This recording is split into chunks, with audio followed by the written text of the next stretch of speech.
இன்றைக்கி இந்த வீடியோவில் வெஜ் புலாவ் எப்படி செய்கிறதுங்கிறத தான் பார்க்க போகிறோம். அதுக்கு 1 டம்ளர் ஜீரக சம்பா அரிசியை 1 டம்ளர் தண்ணியில் நல்லா கழுவிட்டு ஊற வச்சுக்கோங்க. கொஞ்சம் பீன்ஸ், கொஞ்சம் கேரட்டு, 2, 3 பல் பூண்டு, ஒரு துண்டு இஞ்சி, கொஞ்சம் வெங்காயம், பச்சை மிளகாய் 2, கொஞ்சம் முட்டைக்கோஸ், கொஞ்சம் உருளைக்கிழங்கு இதெல்லாம் கட் பண்ணி வச்சுருக்கிறேன். இது தவிர வேறு வெஜிடபிள்ஸ் நீங்கள் ஆட் பண்ணுறதா இருந்தால் பண்ணிக்கலாம்.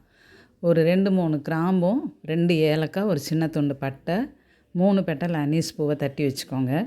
ஒரு பாத்திரத்தை அடுப்பில் வச்சுட்டு அதில் பிரிஞ்சி இலை ஒன்றை போட்டு இந்த தட்டி வச்சுருக்கிற மசாலாவையும் சேர்த்துக்கோங்க.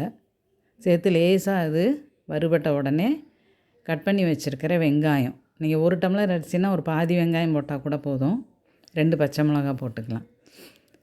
இப்போ இது வதங்கின உடனே அந்த இஞ்சியும் பூண்டும் அதுவும் அளவாக தான் நம்ம போடணும்.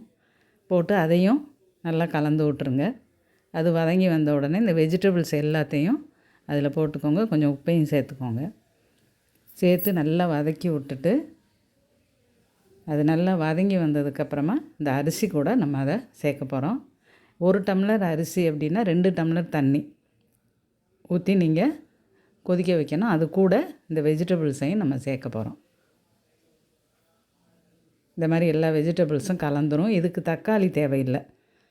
இப்போ அந்த அரிசியில் 1 டம்ளர் அரிசிக்கு 2 டம்ளர் தண்ணி ஊற்றிட்டு இந்த நம்ம வதக்கின வெஜிடபிள்ஸ் எல்லாத்தையும் அதில் சேர்த்துக்கலாம். சேர்த்துட்டு நல்லா கொதிக்க விடுங்க. இந்த அளவுக்கு கொதித்து வந்த உடனே ஒரு குக்கரில் கொஞ்சம் தண்ணி வச்சு அதில் இந்த பாத்திரத்தை தூக்கி உள்ளே வச்சு மூடி வச்சுருங்க.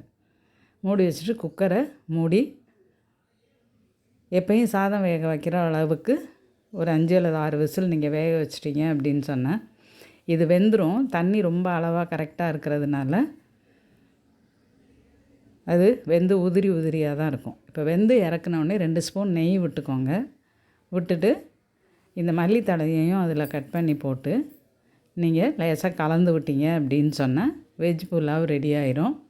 இது கூட நீங்கள் மட்டனோ சிக்கன் கிரேவியோ அல்லது எக் கிரேவியோ வச்சு நீங்கள் சாப்பிடலாம். இது நல்லா உதிரியாக இருக்கும். புதினா போடாமல் செஞ்சிங்கன்னா இது இந்த மாதிரி இருக்கும். புதினா தக்காளி எல்லாம் கலந்தீங்க அப்படின்னா வெஜிடபிள் பிரியாணி மாதிரி ஆயிரும். ஸோ இந்த மாதிரி மைல்டாக ஒரு வெஜ் புலாவ் செஞ்சு நீங்கள் ட்ரை பண்ணி பாருங்கள். டெய்லி குழம்பு இந்த மாதிரி வைக்கிறதுக்கு பதிலாக இந்த மாதிரி வெரைட்டி ரைஸு புலாவ் இந்த மாதிரி செஞ்சு கொடுத்தீங்கன்னா குழந்தைங்களும் வெஜிடபிள்ஸோடு சேர்த்து சாப்பிட்ருவாங்க. டேஸ்ட்டும் நல்லாயிருக்கும்.